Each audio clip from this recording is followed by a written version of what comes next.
હાલો સાહેબ, તમારો વીમો છે? અરે પણ હું ક્યાં સાહેબ છું ભાઈ, હું બપોર સુધી જ ભણવા ગયો છું ને મજૂરી કરું છું.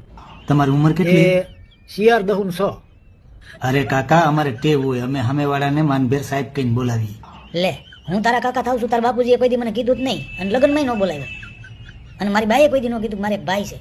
કદાચ મને એવું લાગે છે કે શિવરાત્રીના મેળામાં છૂટા પડી ગયા છું. અરે ભાઈ, બધું મૂકો તડકે ને મુદ્દાની વાત કરો.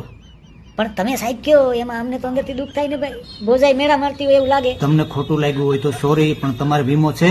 ના. તો કરાવી લ્યો. એમાં શું હોય? એમાં છે ને કાકા, ક્યાંક તમારું એક્સિડન્ટ થઈ જાય તો તમારા ઈલાજનો બધો ખર્ચો કંપની આપે. અને હું એક્સિડન્ટમાં મરી ગયો હોય તો જીવન વીમો ઉતરાવી લ્યો. એક્સિડન્ટમાં તમારું મૃત્યુ થઈ જાય તો પૈસા મળે. અને હું એક્સિડન્ટમાં મર્યો નહીં અને બસી ગયો તો એક કામ કરો, બે ઉતરાવી લ્યો. બે કરાવી લઉં ને એક્સિડન્ટ જ ન થયું તો? સાહેબ પ્લીઝ યાર, મને જવા દો, આપણા જ નહીં થાય. અરે એમ પ્રેમથી સમજાવો, નિરાતે નિરાતે